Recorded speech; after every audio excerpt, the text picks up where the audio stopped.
nama gartee inni kun nama akkamitti ilaalamu biyya san keessatti jennee ilaallu.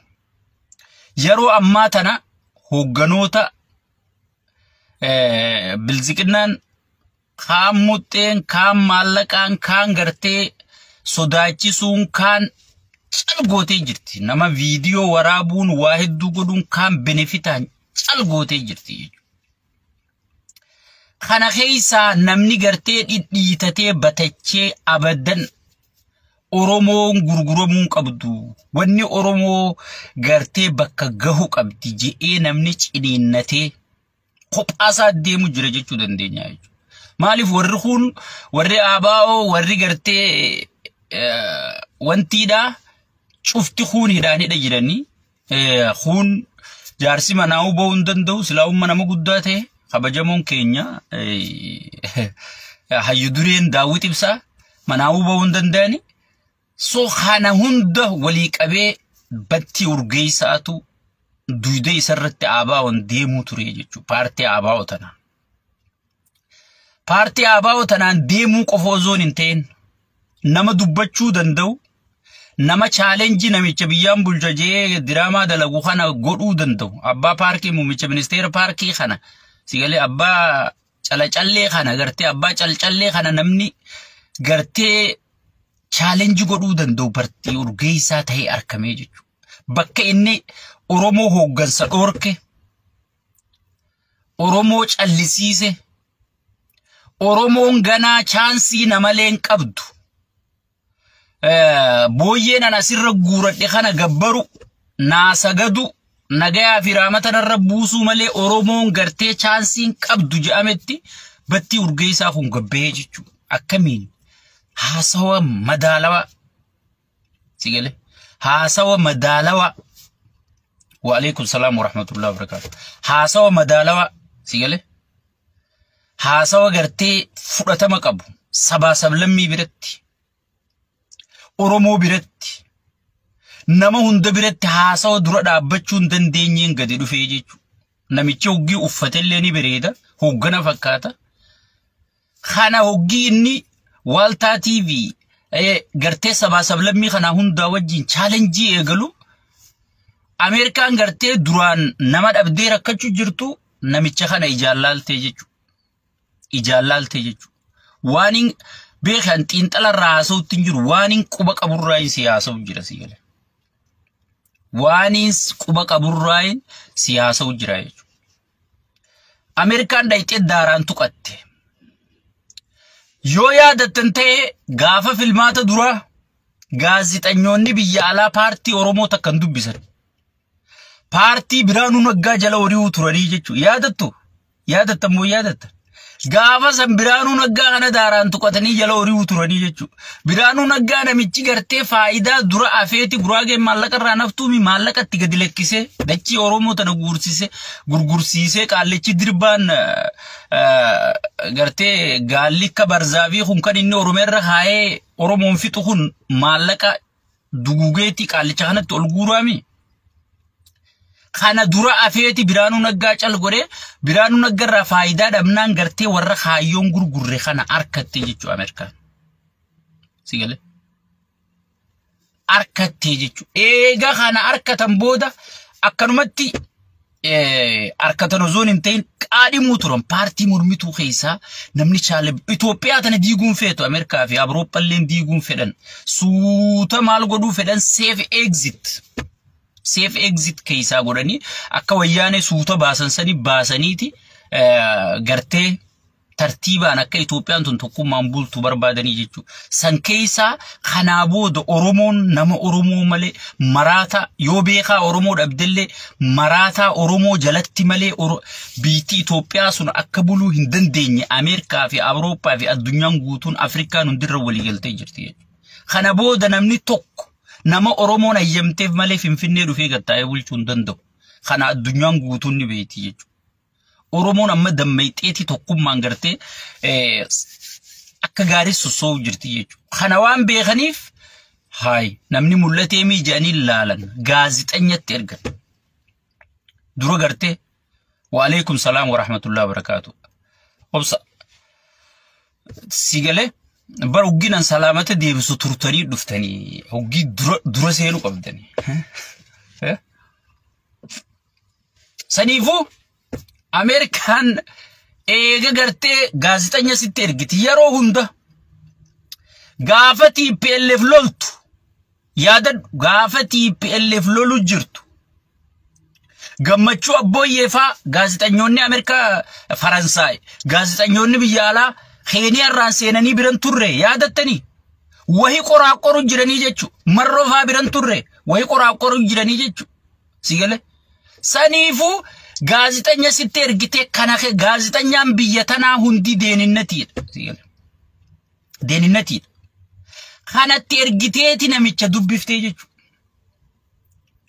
Qaallichi gaa Oromoo harka kiyya galfadhee Oromoo caccabsee waa hunda ussisiisee kan faayidaan hayyoonni hundi beeku usanii jiranii ni kijiban malee warri asirraa akkana godhatu osoo keessaa waan isaan dalagu jiran beekani wallahi hayyuu keenya jettanii warra maayyoota keenya goota keenya jettanii sheekha keenya sheetitti teenya abbaa gadaa keenya maarree keenya jettanii profaayila godhatan kana wallahi waan isaan dalagu jiran silaa keessaan beekta anamma Malif irra guddaan nama miidiyaa kana fayyadamu maraataadha maraatatti humaan himtu je'eetiin usu jira malee tokko ishee waan isin dalagu jirtuun beeka hoggi ol baatu bu'anaachaa boochi jalaan ammoo waan isin dalagu jirtu rabbii fi nu warra keessa beekuu beekaa jechuudha waan sheekutiin dalagu jirtu keessaa waan sheekutiin dalagu jirtu waan sheekutiin dalagu jirtu rabbumaa beekaa jechuudha so saniifuu eega gartee namicha faayidaa ummataan gurgurre kana arkan Ameerikaan gartee namicha kana qaadhimanii khara ergamtuu isaanii Awurooppaa jechuun ergamtuu Ameerikaati suuta gartee ergamtuu isaanii keessamee namicha kana interview godhaa jedhanii erganii jechuudha akka inni qaadhimame gartee bilziqinnaan sirri bartee jirti jechuudha Malif nama haasawa danda'u nama dubbii danda'u nama Oromoo keessa nam sadii jira amma duraan jaawari akka gaarii dubbatu jaawar amma muutirra jira inni keessatti lakkaawamu warra dubbatu keessa nam sadii jira tokkoffaan Battii Urgeessaati lammaffaan Marroo Dirribaati sadaffaan Taayyee Danda'aati warra dubbatee nama amansiisuu danda'u si fudhachiisuu danda'u dhugaa Oromoodhaa gartee kan hin sharafne gamaa gamana kan hin qabne gadi buruisee dubbatu jara kanaa jechuudha sigale gadi buruisee warri dubbatu jara kanaa jechuudha jaruma sadeen kanaa jira maalirraa walitti jiru ammarroo yaadasaa deeggaruu dhabeedhaaf dandeettii inni qabuu fi jabina inni qabu sabboonummaa inni qabu gartee wanniin jalaa qaqqabuuf takkalleen hin jirtu jechuudha so namicha kana eega daaraan tuqatan warri gartee nama koreen nama ajjeesuu sun osoo walgahiin godhatin dura filmaanni as deemu jira ummata bira jibbamne kaan caccabsine Oromoon harka kennattu jirtu nama genocide godhuu dandeenyu bahara goysuu dadhabne wanni nuti godhuu qabnu filmaata kana yoona wajjin moone jeen qaallichi rabbiin isaanii rabbi akka rabbi laalanii beeki bilziqinnaan namicha isaan hoogganu kana rabbiin isaanii yoonii fi gartee filmaata kana akka taatanii waan kanan dabarsine sigale Antayyaaraan hin baafadha kan qabanii qaqqalanii sinii jeeti gartee hoolayyi shaashangullitti wali qabatee aangorra guure tana guutuu wali qabee ajajatti dabarsee jechuudha filmaata akkam godhu yaan milishaa tokkotti nama 200 akka filachiisu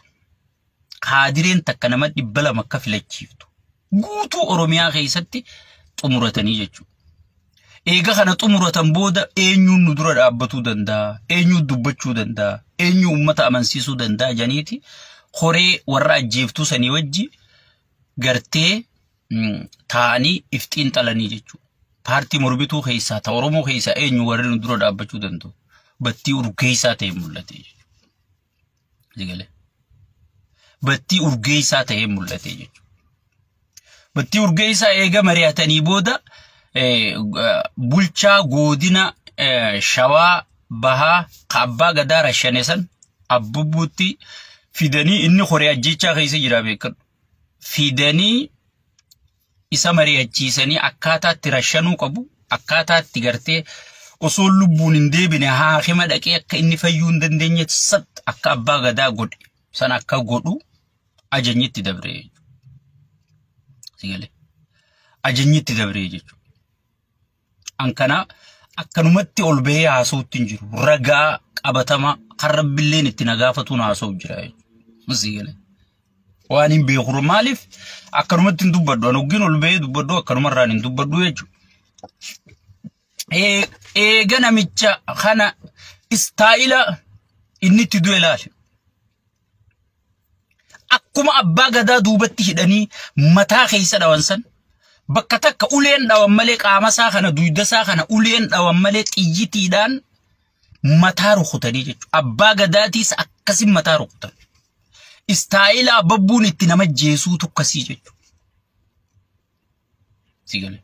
Istaayilli ababbuun bulchaan godina Shawaa Bahaa gaafa gaddeemu keellarra qabamee ture jechuudha. Obbo Battii Urgeessaa keellarra qabamee ture. Namni wayii keessaan dubbiin lootee dhayitee fi wanti si galaafachuu deemti magaalaa tanaa bahee jennaan maal fiddii jee useyyan. Guyyaa qabriin siyaamte rabbi siin himuu beekan. Maal fiddii hayyoonni Oromootiis waa tuffachuu tana dhiisa. Informeeshina uggee harkattan informeeshina san dafaa hujirra oolcha. Rabbi sodaadha. Namni waan isin jaalatuuf informeeshina isinii kan.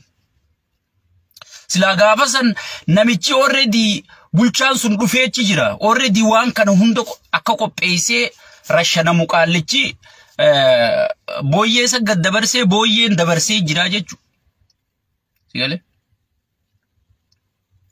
So erga an dhugumaan dubbadha malee khijiban dubbadhu dhugaa jettee galatoo.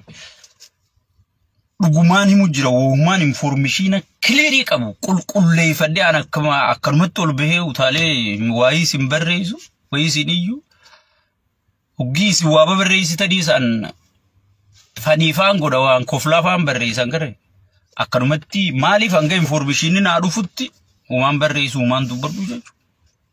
So eega namicha kana nugustichi gad dabarsee booda namni gartee qaallicha waraanaan dhufee fuusisee makiinaa siviilii keessa taa'ee ajajuu ture jechuudha. Jarri makiinaa waraanaatiin deema inni gartee makiinaa siviilii keessa taa'ee ajajuu ture jechuudha. Kana abbaa fedhe gaafadha. Bakka takkitti makiinaa keessa taa'anii ajajuu kana nama hunda arke jechuudha. Warri dhokatee laalu sigale. Warri dhokatee laaluu ture hundi bakkirraa ajajni kennamuu ture makiinaa siviilii ta'uu san isaanuu ni beekanii jechuudha. Tana informeeshina jee himuun nan barbaachisu. Suwaan paablikiin nu beeku jechuudha. So innichi keessa taa'ee ajajuu ture akkasitti xiggodhanii jechuudha. Battii Urgeessaa akkasitti galaafatanii jechuudha. Erga galaafatan maal godhuu eegalan. Gartee dhiiga isaa kana gartee obboleeyyan isaa fa'atti waraana bilisummaa Oromoo fa'atti sigale kanatti harka rigachuu barbaadanii jechuudha. Mee gaafii takkaan qabaaf. Uteelli osoo hin gaafii tiyyatti hin seenne warri gartee if eeggadha. Keessattuu paartii mormitootaa guutuun uteela bulurra saayiba keessan bira bula. Yaa obboleeyyan kiyya du'a guddoo as deemu jira. Nama Oromoo ija Oromoo qeyroo Oromoo guutuu xaraguuf deema namichi. Kaan beelaan, kaan gibiraan, kaan buqqisuun, kaan rashanuun xaraguuf deema. Hangatti dhaabbattu rabbi haa beeku. Walaa hayyuu kee kanatti jettu bitee jira. Sheekha kee kanatti jettu bitee jira. Abbaa Gadaa kee kanatti jettu bitee jira. Walaa gartee illiitii Oromoof ati if dura laaltu marti bitamtee jirti. Ansii hima sumaafiin hima feetutti dalaguu dhabe. Sigale feetutti dalaguu dhabe Oromooti. Ansiifiin hima waan jiruun sii illiitiin marti bitamtee jirti jechuudha. tokko kanati hayyuu kiyya jettee amantee wajjin dubbatu. Amma du'abatti urgeessaa saniif namni kallattii kaayanii jira hayyoota Oromoo keessa. Tokko kallattii kana godhamuu qaba. Sigale. Akkana ta'uu qaba kallattiin kaamte. Maaliif kallattii yoo kaamte benefita santu dhaabbataa jechuudha. Hay. Namni sigalee ndazzaana hojii eegarte qaqqacalee tana gangalchuu bare mallayni bakkatti akkaawunti sii deema. Maal gootaati miskiina Oromoo kana wajjii asii mataa'if hoogufta jechuudha. Saniifuu namni gartee cufti bitamee dhubee jechuudha. Awwanniin isinii dhaamu keessattuu warri mormuu jirtan dhugaan mormuu jirtan ibbeetan. Hoteelan bulina. Hoteelli marti Itoophiyaadhaa humna tikaatii wajji dalaga. Tanaaf ragaan batti urgeessaa eega huccuu yaafatee ciise sa'a jahatti dhufanii fuudhanii jechuudha. Mee humna tamtu. Eeyduu bira kutee warra siree hireessu bira kutee nambara batti urgeessaa beekee hulaa san dhadha'ee dhaqee nagayaan bansiisee osoon hulaan hin cabin dhaqee hulaa san keessaa fuudhee dhaqee rasha. Humni xiqqasii ni jirti. Sigale sanarra dhaabbattanii hoteelli guutuun Itoophiyaadhaa sigale keessattuu hoteelli Oromiyaa keessa jiru. Amma wanti nugustichi qaalichi nugusa ifinjuu kun wanni inni harkaa qabu hanguma naannawa shaggarii fi naannawa maarree kanaami. Hoteelli hanga inni harkaa qabu kun guutuun isaa humna tikaatii wajji dalaga. Hayyoonni keenya ifeeggadha. Hoteela bururra yoo nama dhuunfaa bira dhayxanii bultan ifiyyoo mukaalaa jala ciiftanii chidduutan irra isinii wayyaa jechuudha. Sigale. Hoteelli batti urgeessaa itti rashaname keessaa fuudhee rashaname mootummaa wajji waan dalaguuf silaa hoteelli sun hanga qorannaan geggeeffamtu ashagamuu qabaa beek. Osoo isaan harka keessaa qabaachuu baatan. Osoo isaan waan kana godhuu baatani. Hoteelli sun ni saamsamaa beek. Sigale. Ummata gibiran kafalle jee mana daldalaa saamsuutu nama hagas gawusan ichi du'ee insaan maaliif hojii isaanii gaggeessee jechuudha. Already pilaanni godhamee jira jechuudha. Eessa akka bulu abbabuuf gabaafame akkamitti akka bahu sa'a meeqatti akka bahu akkamitti akka du'u wanni hundinuu lafa kaayamteeti xumuramtee sigale. Isattuu cinaan himamtee kuno abba feetan gaafadha haadha mana isaatiin yooniin an du'e maqii malee nan awwaalinaa jechuun turre. Maaliif shuruuf ka'e beekaa jechuudha namni siyaasaa ni harkaa jechuudha. Body language jirra sochii jira kana godhuu jira. Kokkee qabeetti jira jechuudha. Egal. Kokkee qabeetti jira jechuudha. Hoteela maaltu gaafata? Hoteelli already haala mijeessee nambara kanaa ciisu jira bakka kanaa ciisu jira. Even master key dhaqanii bananii fi bara. Hulaa'u namni itti danda'een jiru bara. Isaara fuula faqqabanii bara. Egal. Master key bananiituma dhufanii hoteela guutuu master key warra hoteela harka akka jirtu beeyta. Master key bananiituma isuma akkasumatti silaa iyyeetu kanama if dhageessisame ichumatti afaanitti itti qollofan siin jedhan. Egal. Ichuma lafa qabaniituma afaan xiqqat. Even warri itti ruumiin itti aantu kutaan itti aanu qaciisichaatu hin dhageenye jechuudha afaan already pilaanni dhumatee waan jiru. Master key nogii gurbaan warri hoteela qaa godhee banuuf irratti utaalanii nama rafeemi daddabee nama rafee akkasi qabame gaggeeffame jechuudha. Saniifuu hoteela qabachuurraa if eeggadha. Hayyoonni keenya hoteela qabachuurraa if eeggadhaan isiniin jedha. Ibiyyoo qabattanillee hoteela gartee Oromoon qabatina. Hoteela saba biroo yoo taate malee. Keessattuu hoteela warra soddaa fa'aa xiqqoo santu maaliif uummanni warri soddaa kun amma gartee waan xiqqoo isaanii bitamaan jirreef hoteela warra soddaa santurra wayya malee. Firraa eegaa isi waan jara kanaa hundaa'u firraa eegaa. So jaalbattiin akkasii gaggeeffame isini gaba. Jaalbantii gumaa baasu dhiisu sun Oromorra jirti jechuudha. Sun Oromorra jirti jechuudha. As deebina gaa. Namni nama high profile ta'e battii urgeessaa jechuun nama qaallicha paartii mormituu Raashiyaatti aansee addunyaan guutuun irraa shororkeessite jechuu ni dandeenya. Ameerikaan takkaa paartii mormituuti ibsa baaftee hin beekne. Awurooppaa yuuniyeeniin takkaa ibsa baaftee hin beekne. Sigalee? Baddirraa